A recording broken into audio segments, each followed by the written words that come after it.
la farine, il y a deux types. Donc moi, ce que je vous conseille, c'est que de faire moitié type 45 et moitié type 55. Voilà. La farine type 55, c'est une farine qui a beaucoup plus qui va donner beaucoup plus de corps à la pâte. C'est important pour une pâte levée feuilletée que la pâte elle ait du corps pour avoir un bon résultat. Voilà. Voilà les ingrédients. Alors 500 g de farine, 250 de chaque, bien sûr, comme je vous disais, type 45, type 55. Là, au coin, là, ici, il y a 10 g d'améliorant. L'améliorant, c'est ce qui va servir, si vous voulez éventuellement congeler vos croissants pain au chocolat crus. C'est ce qui donne à manger à la levure. Voilà, le froid, ça détériore la levure. Donc l'améliorant, en fait, c'est ce qui donne à manger à la levure pendant la période au froid. Après, vous n'avez plus qu'à les sortir, à les faire décongeler, les faire lever et les cuire. Ça, c'est intéressant. Si vous ne les congelez pas, ben, vous ne mettez pas d'améliorant. Donc voilà, 10 g de poudre à lait, ça c'est facultatif. Moi j'en mets, si vous n'en mettez pas, c'est pas grave. 50 g de sucre et 10 g de sel. Alors le sucre c'est du sucre roux, parce que j'avais pas de sucre blanc, mais vous ne prenez pas la tête pour ça. Hein. 30 g de levure. Voilà, donc bien sûr c'est pour 500 g de farine. Hein. Et donc 2 œufs et le liquide, 250 g en tout. Alors pour le liquide, bon moi ce que je vais faire, je vais mélanger la poudre lait dans l'eau, comme ça le dilue. Donc en fait c'est 250 pour 500 g de farine en tout, mais eau plus œuf, d'accord, donc voilà, on va commencer à y aller.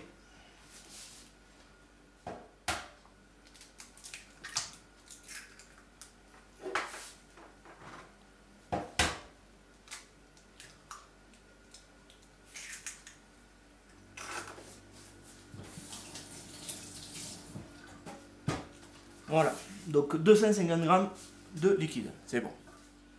Donc voilà, on va procéder au pétrissage.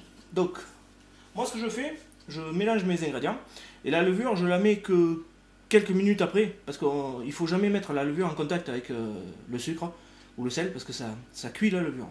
Donc en fait, moi je fais mon mélange et tout, et après, quand le mélange a commencé, j'y balance ma levure. Après, chacun fait comme il veut. Hein. Donc là... Donc voilà, on va procéder au pétrissage. Donc, moi ce que je fais, je mélange mes ingrédients, et la levure, je la mets que quelques minutes après, parce qu'il ne faut jamais mettre la levure en contact avec le sucre ou le sel, parce que ça cuit la levure. Donc en fait, moi je fais mon mélange et tout, et après, quand le mélange a commencé, j'y balance ma levure. Après, chacun fait comme il veut. Voilà, donc là, fraisage, c'est ça, c'est en petite vitesse, ça se mélange tout doucement pour mettre la pâte au point. Au cas où on reprend un petit peu de liquide à côté, si des fois la pâte est un peu trop dure, tout ça et tout. Donc on ajuste la pâte. Ça s'appelle le fraisage. Là la pâte elle a l'air un peu dure, donc je rajoute un peu d'eau. Tout dépend de la farine aussi, hein, comment elle boit le liquide. Donc voilà, comme je vous disais, la pâte elle est mélangée.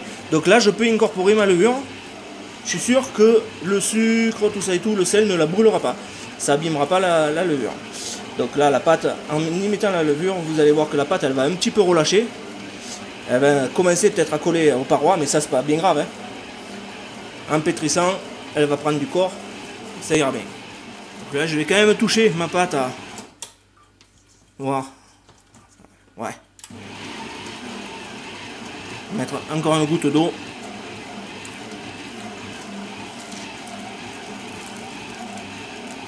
Et voilà, c'est parti pour 5 minutes de fraisage et 10 minutes de pétrissage.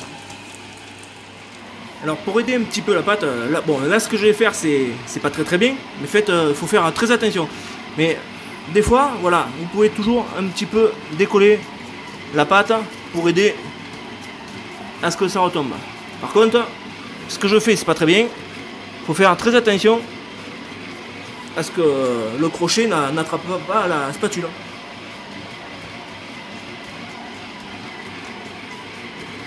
Voilà, comme ça au moins les bords. Voilà, les 5 minutes sont passées. Donc on va mettre un peu plus rapide. Voilà, à peine. Hein. Donc de la première vitesse, on passe à la deuxième, voilà. Et là, pendant 10 minutes. Alors voilà, les 10 minutes ont sonné, donc on va arrêter.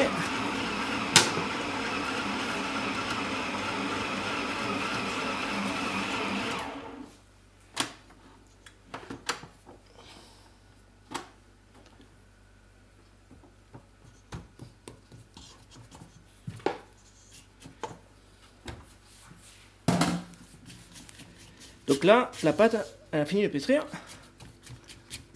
On va la laisser, alors comme on appelle ça en termes pâtissiers, le pointage 10 minutes.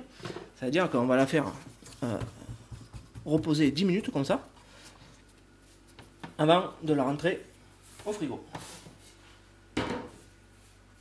Pour qu'elle puisse lever, on va dire, pendant 1 heure.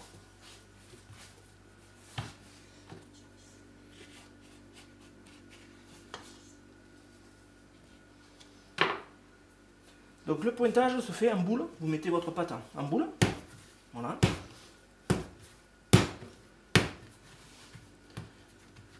Faites une jolie boule, hop.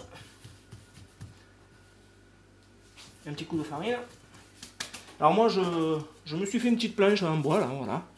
Parce que de manière la pâte, il n'y a pas mieux le bois pour la pâte. C'est là où elle réagit le mieux, tout ça et tout. Hop. Voilà. Alors, pour pas qu'elle croûte, pour pas que l'air fasse croûter la pâte, vous prenez un sac plastique propre, que vous servez uniquement pour ça. Et donc ça c'est mon sac, voilà, pour couvrir les pâtes, pour éviter que la pâte elle sèche. Voilà. Donc là 10 minutes de pointage, comme on dit. Et après on va la mettre 1 heure au frigo. Voilà. C'est parti. Alors, je vais préparer mon beurre pour le tourage. Donc, important le tourage pour qu'il soit le plus régulier. Il faut partir déjà avec le beurre le plus carré ou rectangle possible. D'accord? Donc, on va mettre le beurre, on va aplatir le beurre en carré ou en rectangle.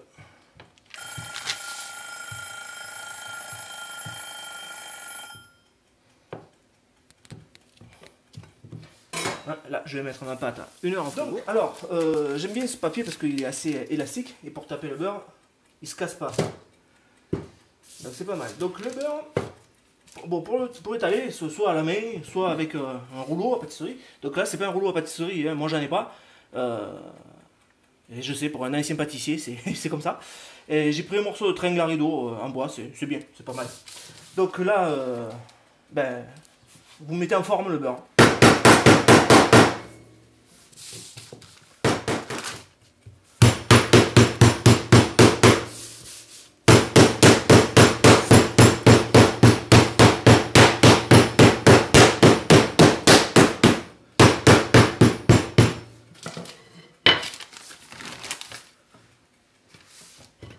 Pas oublier de décoller un peu de temps en temps.